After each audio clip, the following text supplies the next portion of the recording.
Party जिंदाबाद। सब लोग झगड़ा की तैयारी करता, यहाँ पे बैठी मेरी माताएं, मातृशक्ति, पहले आप सबको मेरी जय श्री राम। जय श्री राम। देखिए, एक 5 वर्ष का कार्यकाल समाप्त होने के बाद दोबारा हम जो है सब लोग चुनाव के बीच में, और मेरा रिपोर्ट कार्ड जो है हर वर्ष मैगजीन के रूप में भी आपके पास आता रहा, शायद सब लोगों को मिला भी होगा मेरा रिपोर्ट कार्ड। एक 5 वर्ष का ऐसा टाइम मुझे मिला जिसमें 2 वर्ष एक ऐसा कालखंड हम लोगों ने देखा, बहुत भयानक कालखंड जिसमें हम सब लोग घरों में बंद थे। वो एक ऐसा कालखंड था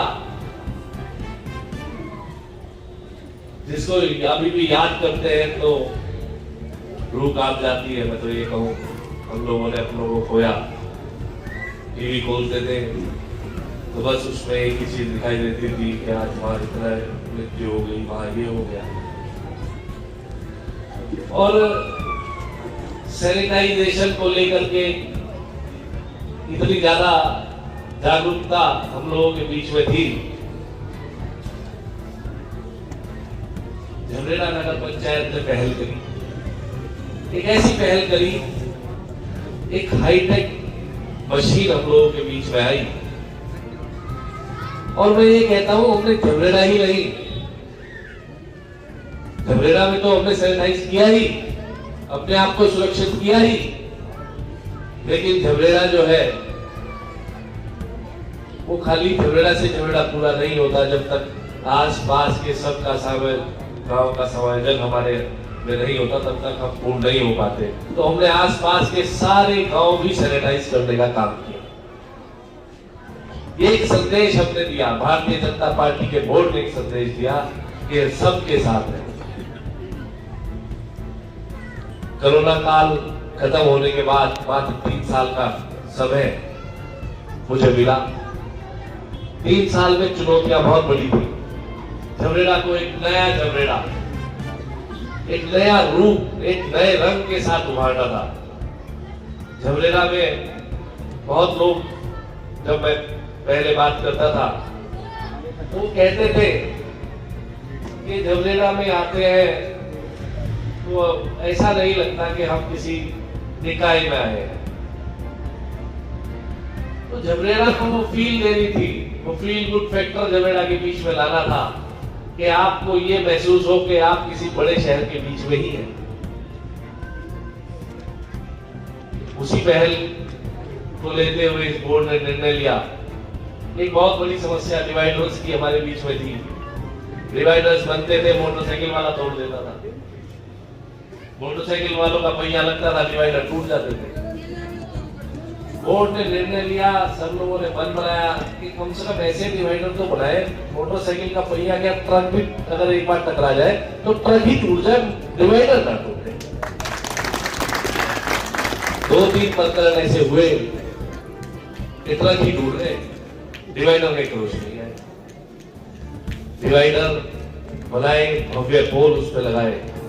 शाम को जब आप कभी नगर में से निकलते हैं तो ऐसा फील होता है कि हम भी किसी महानगर में रह रहे हैं। देखिए, मैं एक ऐसी विचारधारा से आता हूं, भारतीय जनता पार्टी, जहां पे पार्टी से पहले भी भारत माता की जय बोली जाती है। भारत माता सर्वोपरि मान के राष्ट्र हित में ही हम लोग सारे काम करते हैं।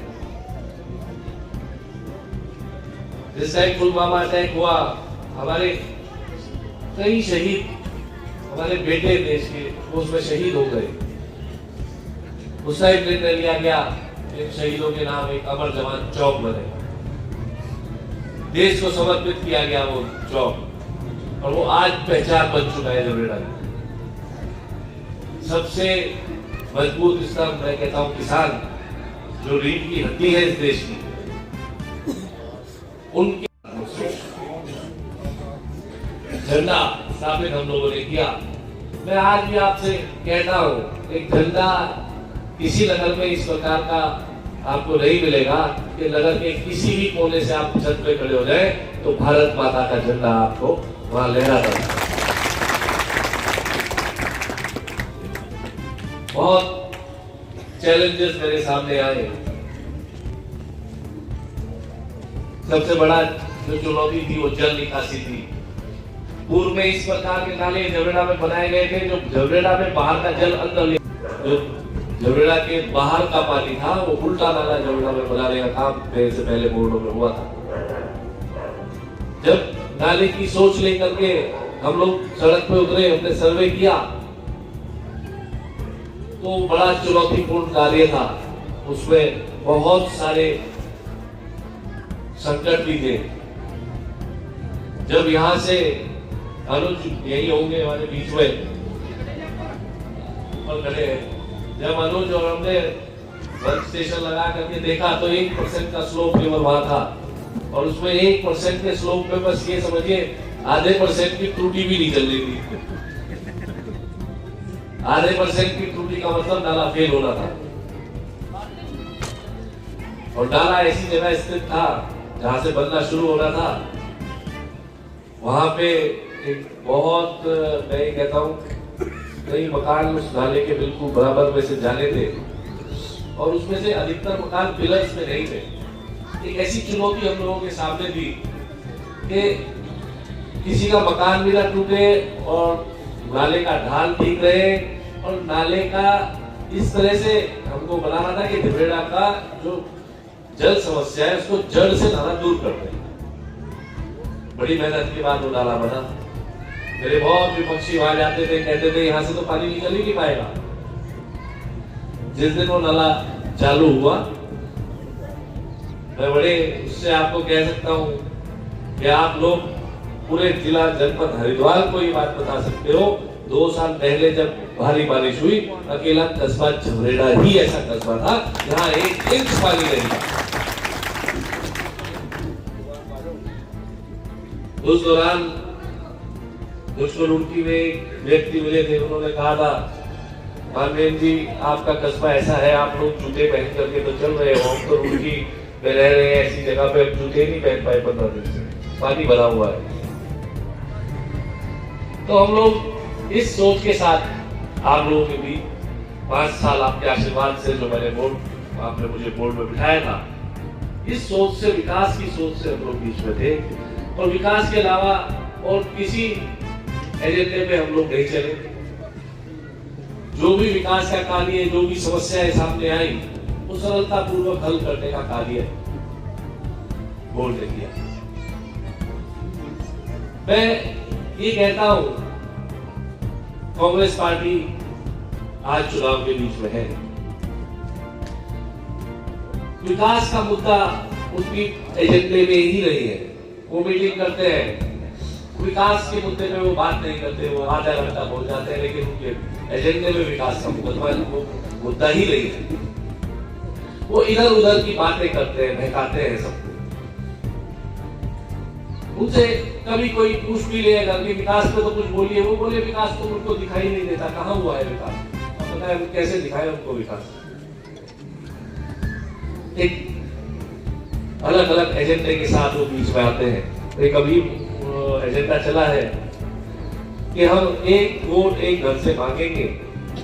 लेकिन मैं ये कहता हूं जो व्यक्ति आपके घर पे आकर के 1 वोट मांगने का काम कर रहा है, वो तो घर के अंदर घुसने से पहले ही समझ चुका है ये भारतीय जनता पार्टी का घर है।